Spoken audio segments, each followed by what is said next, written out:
الحمدللہ رب العالمین والصلاة والسلام علی سید الانبیاء والمرسلین اما بعد اعوذ باللہ من الشیطان الرجیم بسم اللہ الرحمن الرحیم والتین والزیتون وطور سینین وهذا البلد الامین لقد خلقنا الانسان فی احسن تقویم صدق اللہ العظیم اللہم صلی علی محمد وعلی آل محمد وبارک وسلم رب اشرح لی صدری ویسر لی امری واحلل عقدۃ من لسانی یفقہوا قولی واجعل لی وزیرا من اہلی آمین یا رب العالمین۔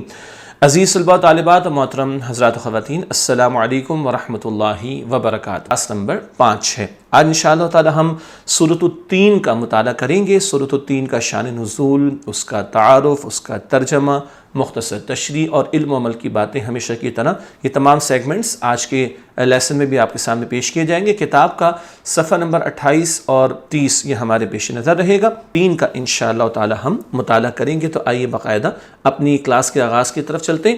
سب سے پہلے آپ جانتے ہیں کہ مقاصد مطالعہ، لرننگ آؤٹ کم ہم سمجھتے ہیں۔ مندرجہ ذیل باتیں معلوم ہو جائیں، کئی باتیں ہیں مختصر لیکن بہت قیمتی باتیں ہیں۔ پہلی بات، انجیر اور زیتون کی قسم کیوں فرمائی گئی؟ اللہ تعالیٰ نے قسمیں فرمائی ہیں، یہ بات ہم نے حصہ اول میں بھی سمجھی۔ البتہ یہاں انجیر اور زیتون کی قسم اللہ نے فرمائی ہے، اس کی کیا وجہ ہے، اس کی کیا حکمت، اس پر بات کریں گے انشاءاللہ۔ نمبر 2، طور سینا اور بلد الامین سے کیا مراد ہے؟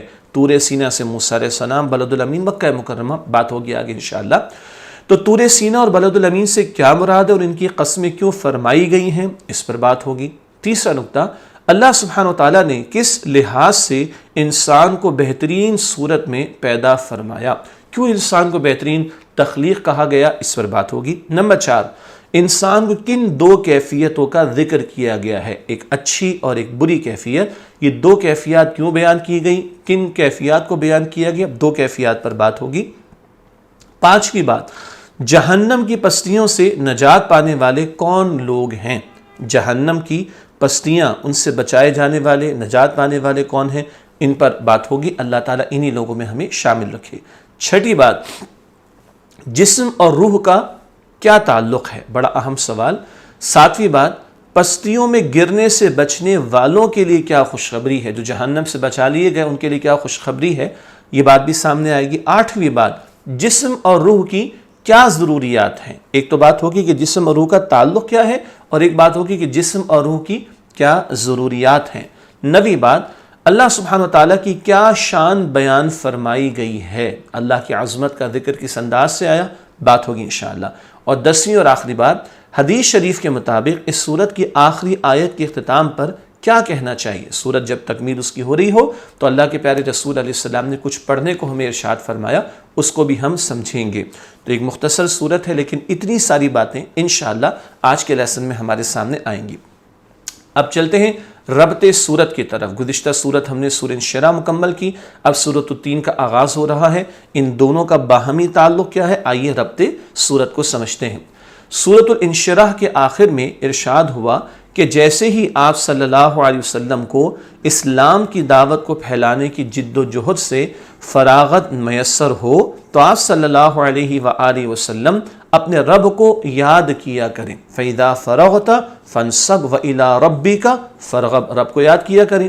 سورۃ التین کی ابتدا میں 4 قسمیں کھانے کے بعد ہر انسان کو یہ بات سمجھائی گئی ہے کہ جس طرح اللہ سبحانہ وتعالیٰ نے اسے بہترین شکل و صورت اور صلاحیتوں کے ساتھ پیدا فرمایا، اسی طرح انسان کو بھی بہتر سے بہتر اعمال کی کوشش کرنی چاہیے۔ بہترین اعمال کا خلاصہ یہ ہے کہ ہر حال میں رب کے حکم کو یاد رکھا جائے۔ سورہ انشراح کے آخر میں رب کی طرف متوجہ ہونے، رغبت کرنے کی تلقین۔ سورہ التین میں اللہ نے ذکر فرمایا کہ انسان کو بہترین شکل و صورت میں بنایا گیا تو اس کو بہترین اعمال انجام دینے چاہیے۔ یہ ان دونوں صورتوں کا ربط اور تعلق ہمارے سامنے آیا۔ ایک اہم نقطہ یہاں پر ہے کہ بہترین اعمال کا حاصل کیا ہے، ہر حال میں رب کے حکم کو یاد رکھنا اور مراد اس کے تقاضوں پر عمل کرنا۔ شان نزول و تعارف کے ذیل میں اگلی بات، یہ صورت نبی کریم صلی اللہ علیہ وآلہ وسلم پر مکی زندگی کے درمیانی دور میں اس وقت نازل ہوئی جب رسول اللہ صلی اللہ علیہ وآلہ وسلم اعلانیہ تبلیغ فرما رہے تھے اور کفار آپ صلی اللہ علیہ وسلم کی دعوت کی مخالفت کر رہے تھے۔ مکی دور کے بالکل آغاز میں نبی صلی اللہ علیہ وسلم فردن انفرادی طور پر انڈیویجولی ایک کو دعوت دیتے تھے۔ ابتدائی 2-2.5 برس کے بعد تیسرے برس یہ تعلیم آئی کہ اب اعلانیہ تبلیغ کی جائے، اس کا ذکر ہو رہا ہے۔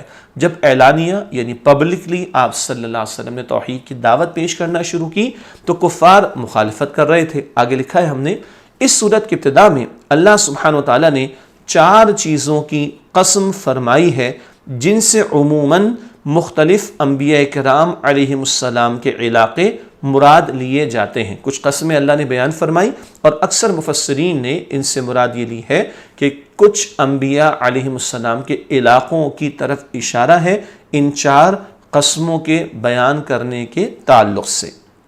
مثال کے طور پر آگے لکھتے ہیں ہم کہ مثلاً طور سینا سے مراد وہ پہاڑ ہے جہاں اللہ سبحانہ وتعالیٰ نے موسیٰ علیہ السلام سے کلام فرمایا۔ طور سینا یہ وہ کوہ طور جسے کہتے ہیں نا، طور سینا کا علاقہ جہاں اللہ سبحانہ وتعالیٰ نے موسیٰ علیہ السلام سے کلام فرمایا۔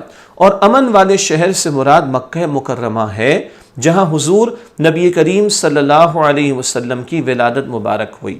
تو وطور سینین، طور سینا موسیٰ علیہ السلام کے علاقے کی طرف اشارہ، بلد الامین شہر مکہ جہاں نبی اکرم صلی اللہ علیہ وسلم کی ولادت باسعادت ہوئی۔ اس کے بعد انسان کی 2 مختلف کیفیات کا ذکر کیا گیا ہے۔ پہلی کیفیت یہ کہ اللہ سبحانہ وتعالیٰ نے انسان کو بہترین صورت میں پیدا فرمایا ہے جس کی نمایاں اور اعلیٰ ترین مثال انبیاء کرام علیہم السلام ہیں۔ یہ کیفیت بیان کی گئی کہ اللہ نے انسان کو بہترین شکل و صورت میں بیان کیا اور اس کی بہترین شکل اور اس کی نمایاں اور اعلیٰ ترین مثال انبیاء کرام علیہم السلام ہیں۔ دوسری کیفیت اب انسان کی بیان ہو رہی۔ دوسری کیفیت یہ کہ لوگ اللہ سبحانہ وتعالیٰ کی نافرمانی میں مبتلا ہو کر پستیوں میں گر پڑتے ہیں۔ مراد کیا ہے؟ وہ گراوٹ کا شکار ہو جاتے ہیں۔ جب وہ اللہ تعالیٰ کی نافرمانی کرتے ہیں تو وہ گراوٹ کا، پستی کا شکار ہو جاتے ہیں۔ البتہ ایمان لانے کے بعد نیک اعمال کرنے والے لوگ ہی نہ صرف یہ کہ اس پستی میں گرنے سے بچتے ہیں بلکہ اللہ سبحانہ وتعالیٰ کے ہاں بہترین اجر و ثواب کے حقدار ٹھہرتے ہیں۔ بہت اہم بات، جو ایمان لا کر نیک عمل کرنے والے ہیں وہ ان پستیوں میں گرنے سے بچ جائیں گے اور اللہ سبحانہ وتعالیٰ کے ہاں بہترین اجر و ثواب کے حقدار قرار پائیں گے۔ سورت کے آخر میں 2 بڑی حقیقتوں کا بیان ہے، یعنی آخرت پر سچے دل سے یقین رکھنا اور اللہ سبحانہ وتعالیٰ ہی کو حقیقی حاکم ماننا۔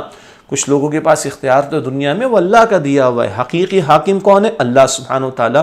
تو سورت کے آخر میں 2 بڑی حقیقتیں بیان ہوئیں، ایک آخرت پر یقین رکھنا، سچے دل سے اس کو ماننا، اور اللہ سبحانہ وتعالیٰ کو حقیقی حاکم ماننا۔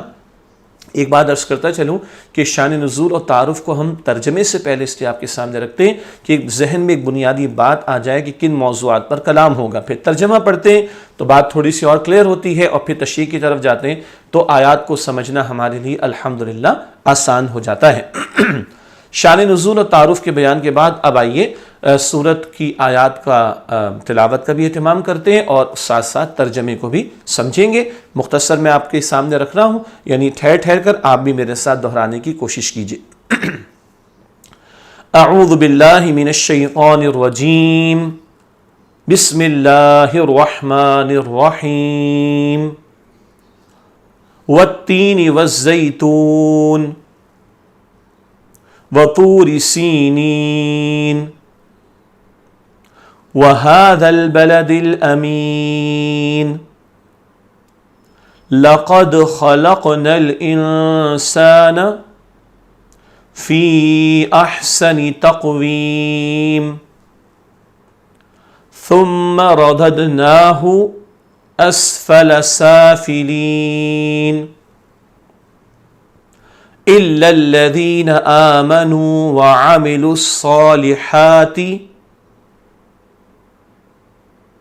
فَلَهُمْ أَجْرٌ غَيْرُ مَمْنُونٍ فما يكذبك بعد بالدين أليس الله بأحكم الحاكمين. ماشاءاللہ. اب دوبارہ ہم متن پڑھیں گے اور ساتھ ساتھ ترجمہ بھی انشاءاللہ.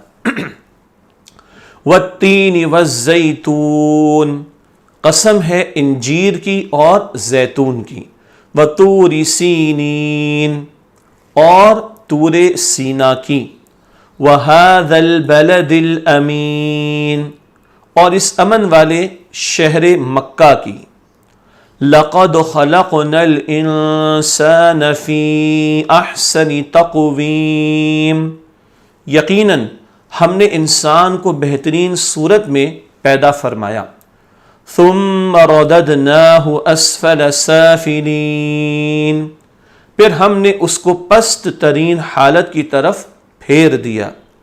الا الذین آمنوا وعملوا الصالحات، مگر جو لوگ ایمان لائے اور انہوں نے نیک عمل کیے. فلہم اجر غیر ممنون، تو ان کے لیے نہ ختم ہونے والا اجر ہے.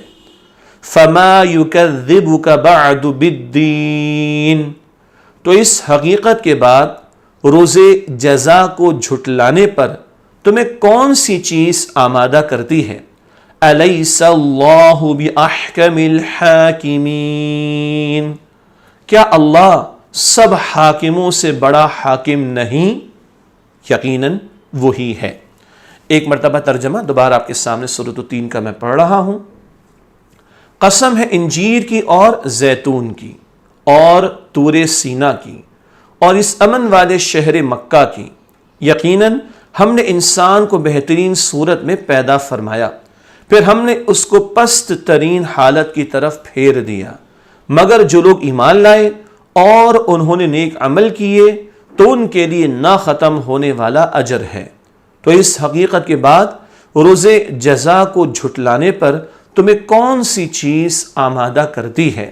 کیا اللہ سب حاکموں سے بڑا حاکم نہیں؟ یقیناً وہی ہے. یہ سورۃ التین کا ترجمہ مکمل ہوا. اب آئیے تشریح کی طرف چلتے ہیں. پہلی آیت والتین والزیتون، قسم ہے انجیر کی اور زیتون کی. آئیے اس کی تشریح کی طرف چلتے ہیں. اللہ سبحانہ وتعالیٰ کا قسم ذکر فرمانا، انجیر اور زیتون کی قسم اللہ تعالیٰ نے بیان فرمائی. اچھا، مطالعہ قرآن حکیم حصہ اول میں ایک بات ہم پہلے بیان کر چکے ہیں. اللہ سبحانہ وتعالیٰ نے قسمیں جو بیان فرمائی ہیں قرآن حکیم میں، تو اس کا ایک اہم مقصد کیا ہوتا ہے؟ اللہ تعالیٰ اپنی بات جو کہ وہ بیان فرماتا ہے اس میں تاکید پیدا ہو جائے.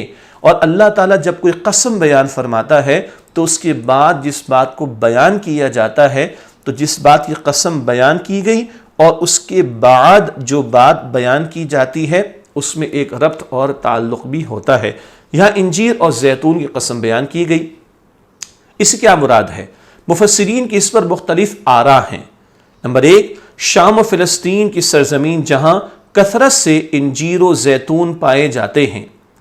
اور نمبر دو، یہ مقامات کئی انبیاء کرام علیہ السلام کا مسکن رہے. حضرت عیسیٰ علیہ السلام کا بھی اسی علاقے سے تعلق رہا. مفسرین نے اس رائے کو بھی بیان کیا. اور یہ شام و فلسطین کے علاقے انبیاء علیہ السلام کی سرزمین بھی کہلاتی ہے. کئی انبیاء علیہ السلام یہاں تشریف لائے. اور ہم اور آپ جانتے ہیں کہ نبی اکرم علیہ السلام کو جب معراج کے واقعے سے اللہ سبحانہ وتعالیٰ نے ہمکنار کیا اور وہ پورا معجزہ عطا فرمایا، تو حضور فلسطین بھی آئے ہیں، بیت المقدس بھی آئے ہیں. یہ ذہن میں رکھا جائے. بہرحال تو انجیر و زیتون سے مراد شام و فلسطین کا علاقہ جو انبیاء علیہ السلام کی سرزمین، اور ایک اشارہ حضرت عیسیٰ علیہ السلام کی طرف بھی ہے. اگلی آیت، آیت نمبر 2، وطور سینین، اور طور سینا کی. تشریح کی طرف چلتے ہیں. اللہ سبحانہ وتعالیٰ کا مزید قسم ذکر فرمانا، طور سینا کی قسم کھائی گئی. طور سینا سے کیا مراد ہے؟ کوہ طور، جہاں اللہ سبحانہ وتعالیٰ حضرت موسیٰ علیہ السلام سے ہم کلام ہوا اور انہیں تورات عطا کی گئی.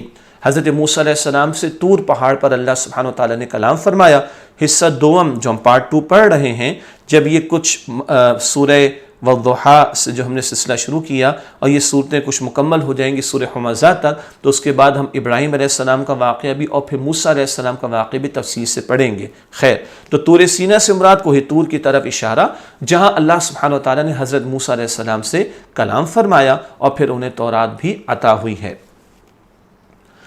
آیت نمبر 3، وَهَذَا الْبَلَدِ الْأَمِينَ، اس کا ترجمہ، اور اس امن والے شہر مکہ کی۔ اللہ سبحانہ وتعالیٰ کا مزید قسم ذکر فرمانا، امن والے شہر کی، یعنی امن والے شہر مکہ کی قسم اللہ تعالیٰ نے بیان فرمائی۔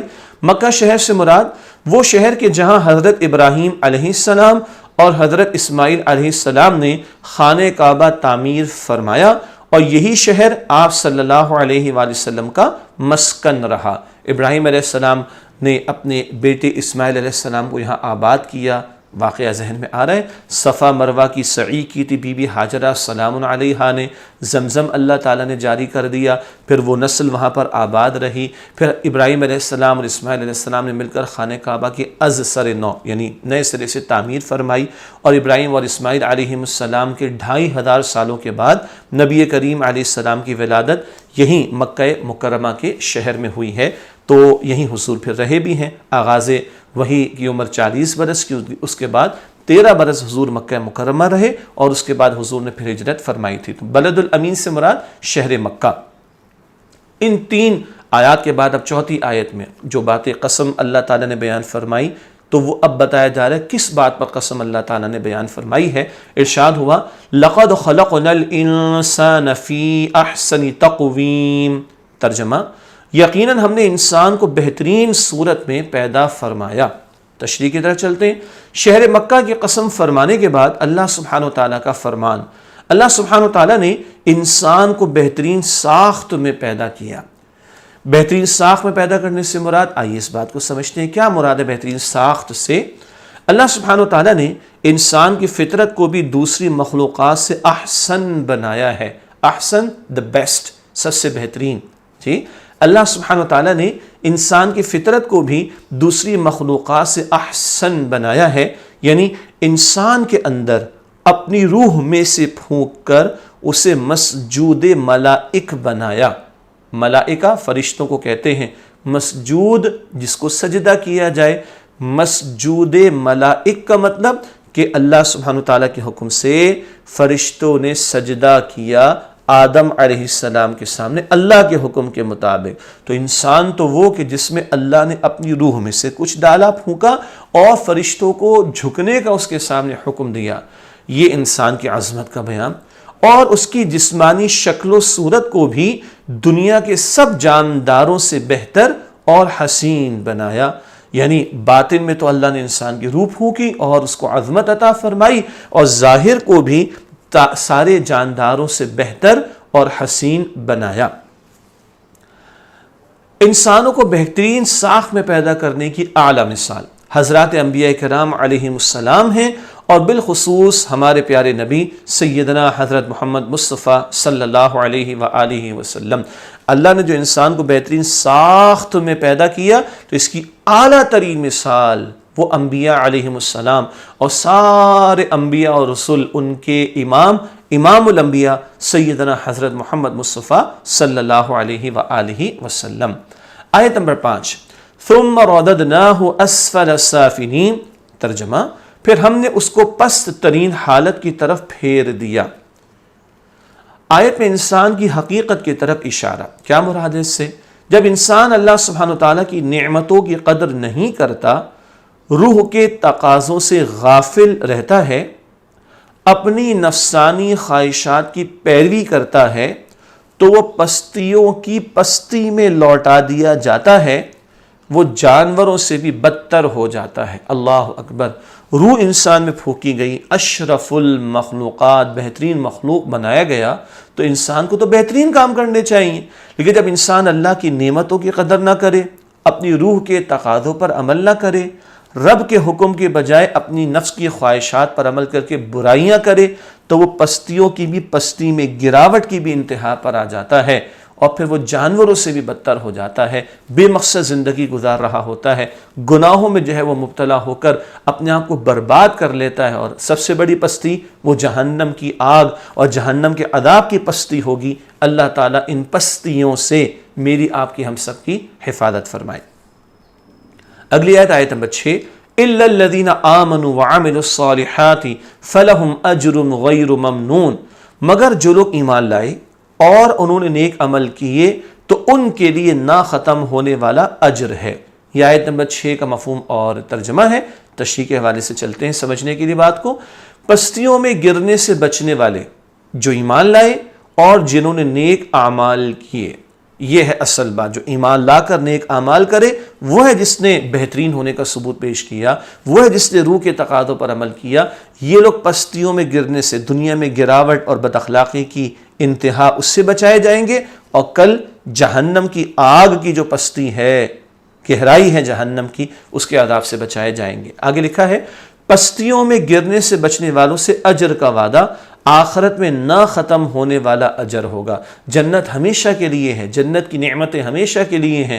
یہ تو دنیا میں ہوتا ہے کہ محنت کی، چلو بھئی تمہارا صلہ مل گیا، اتنے پیسے ملے، کچھ وقت آیا ختم ہو گیا، ایسا نہیں۔ وہاں جو اجر ملے گا نہ ختم ہونے والا اجر ملے گا۔ جنت کی جو نعمتیں ہوں گی وہ ہمیشہ کے لیے ہوں گی۔ دعا کرنی چاہیے، اللہم انا نسألک جنت الفردوس، اے اللہ ہم تجھ سے جنت الفردوس کا سوال کرتے ہیں۔ آیت نمبر 7، آیت نمبر 7، فما یکذبک بعد بالدین، تو اس حقیقت کے بعد روز جزا کو جھٹلانے پر تمہیں کون سی چیز آمادہ کرتی ہے۔ یہ آیت نمبر 7 ہے۔ آیت میں مذکورہ لوگ منکرین قیامت، ان لوگوں کا بیان جو قیامت کا انکار کر رہے ہیں، اس کی تکذیب کر رہے ہیں، اس کو جھٹلا رہے ہیں۔ اللہ تعالیٰ نے تو دلائل واضح کر دیے، جا بجا اللہ تعالیٰ نے اپنی قدرت کی نشانیاں لوگوں کے سامنے واضح کر دیں۔ لوگ کیوں اللہ کو نہیں پہچان رہے؟ جا بجا اللہ تعالیٰ نے قیامت کے برپا ہونے کا ذکر کر دیا۔ انسان کی فطرت میں نیکی بدی کا شعور رکھا ہے، انسان کی فطرت میں نیکی بدی کا شعور رکھا ہے، جس کا تقاضا ہے کہ نیکی کا اچھا بدلہ ملے اور بدی کی سزا ملے۔ تو ایک وقت آئے گا اور آنا چاہیے، مالک یوم الدین۔ سورہ فاتحہ میں ہم نے سمجھا کہ نیکی کا بھرپور بدلہ اور بدی کی واقعاتاً سزا تو وہ آخرت میں ملے گی۔ تو یہ وہ لوگ ہیں جو آخرت کے جھٹلانے والے، ان کا ذکر ہوا۔ آیت نمبر 8، آخری آیت اس سورت کی، الیس اللہ باحکم الحاکمین، کیا اللہ سب حاکموں سے بڑا حاکم نہیں؟ یقیناً وہی ہے۔ یہاں نوٹ کیجئے گا، یہ بریکٹ میں ہم نے لکھا، یہ آیت میں حصہ نہیں ہے، لیکن کیونکہ سوال کا انداز آیا تو یقیناً وہی ہے۔ ہاں، اس پر ایک حدیث شریف ابھی ہم سمجھتے ہیں جس کی بنیاد پر یہ ترجمے میں بریکٹ میں الفاظ استعمال ہوئے۔ ایک حقیقت کی طرف اشارہ، اللہ سبحانہ و تعالیٰ سب حاکموں سے بڑا حاکم ہے۔ اصل فیصلے تو اللہ فرماتا ہے، دنیا میں جو ہو رہا ہے وہ اس کے حکم سے ہو رہا ہے، اور قیامت کے دن تو واقعتاً اسی کی بادشاہت ہوگی۔ دنیا میں کچھ لوگ بادشاہ بن جاتے ہیں، دنیا میں کچھ لوگ اختیار حاصل کر کے اپنے آپ کو سمجھتے ہیں جو چاہیں سو کریں، لیکن دنیا عمل کا موقع ہے اور آخرت جزا اور بدلے کا موقع ہے۔ سارے فیصلے اللہ ہی فرمانے والا، وہ سب حاکموں سے بڑا حاکم ہے۔ فرمان نبوی صلی اللہ علیہ وآلہ وسلم، جب تم اس سورت کی تلاوت ختم کرو تو کہو بلا وَأَنَا عَلَى ذَلِكَ مِنَ الشَّاهِدِينَ، دہرائیے آپ میرے ساتھ، بلا وَأَنَا عَلَى ذَلِكَ مِنَ الشَّاهِدِينَ، کیوں نہیں، اور میں اس پر گواہی دینے والوں میں سے ہوں۔ یہ جامع ترمذی شریف کی روایت ہے۔ جب یہ سورت مکمل کرے تو اللہ کے پیارے نبی علیہ السلام نے پڑھنے کو فرمایا، بلا وَأَنَا عَلَى ذَلِكَ مِنَ الشَّاهِدِينَ، کیوں نہیں، اور میں اس پر گواہی دینے والوں میں سے ہوں۔ الحمدللہ آج سورہ التین کا ہم نے مطالعہ کیا ہے، اور آپ کو پتہ ہے کہ سورت کی تکمیل کے بعد علم و عمل کی باتیں ہم سمجھتے ہیں۔ 10 نقطے آج بھی اس میں ہیں۔ اس میں کچھ علمی نقطے ہوتے ہیں، کچھ عملی پہلو ہوتے ہیں، کچھ رہنمائی کی باتیں ہوتی ہیں، کچھ عملی باتیں ہوتی ہیں جن پر ہمیں عمل کرنا چاہیے۔ علم و عمل کی باتوں کے حوالے سے پہلا نقطہ، اللہ سبحانہ و تعالیٰ نے اہم باتوں پر زور دینے کے لیے قرآن حکیم میں مختلف چیزوں کی قسمیں بیان فرمائی ہیں۔ آیات 1 تا 3 میں ہم نے سورہ 3 میں یہ بات سمجھی۔ نمبر 2، اللہ سبحانہ و تعالیٰ نے مکہ مکرمہ کو امن والا شہر بنایا ہے، چنانچہ اس شہر میں لڑائی جھگڑے اور تمام جانداروں کو تکلیف پہنچانے سے بچنا چاہیے۔ یہ امن والا شہر ہے، چنانچہ وہاں لڑائی جھگڑا نہیں ہونا چاہیے، وہاں جانداروں کو تکلیف نہیں پہنچانی چاہیے۔ ایک احرام کی حالت کی پابندی ہے وہ اپنی جگہ، اور ایک مکہ مکرمہ جو کہ امن والا شہر، اس کا تقدس اور احترام ہے، یہ اس کے تقاضے آیت نمبر 3 میں اس کا ذکر ہوا۔ تیسری بات، مخلوق میں سے اعلیٰ ترین انبیاء کرام علیہم السلام ہیں۔ انسان کو بہترین بنایا گیا، لیکن انسانوں میں اعلیٰ ترین کون ہیں؟ انبیاء علیہم السلام۔ یہ ذکر آیات 1 تا 4 کی روشنی میں ہوا تھا۔ چوتھا نقطہ علم و عمل کی باتوں کے حوالے سے، اللہ سبحانہ وتعالیٰ نے انسان کو تمام مخلوقات پر فضیلت عطا فرمائی ہے۔ یہ آیت نمبر 4 میں ذکر ہوا۔ انسان میں اللہ نے روح میں سے پھونکا اور فرشتوں کو حکم دیا تھا کہ سجدہ کرو۔ پانچواں نقطہ، اللہ سبحانہ وتعالیٰ نے انسان کو جسم کے ساتھ روح بھی عطا فرمائی ہے اور اسے بہترین مخلوق کو قرار دیا ہے۔ آیت نمبر 4 میں یہ ذکر آیا تھا۔ باقی جانداروں کے مقابلے میں انسان کو خاص جو بات عطا کی گئی وہ کیا ہے؟ انسان نرا حیوان نہیں، محض ایک اینیمل نہیں ہے، بلکہ اللہ نے اس میں روح میں سے بھی کچھ ڈالا اور اس کو افضل اور اشرف المخلوقات بنایا ہے۔ چھٹا نقطہ، اگر خواہشات نفس کو قابو میں نہ رکھا جائے تو وہ انسان کو انتہائی پستی میں لے جاتی ہیں۔ یہ آیت نمبر 5 کے ذیل میں خواہشات نفس کا مطلب کیا ہے؟ ایک طرف اللہ تعالیٰ کا حکم ہے اور اس کے مقابلے میں نفس کا کچھ تقاضا ہے۔ ایک حکم ہے کہ نماز کے لیے کھڑے ہو جاؤ، نفس کہہ رہے صبح کے جو سو جاؤ۔ کس کی بات ماننی؟ اللہ کی۔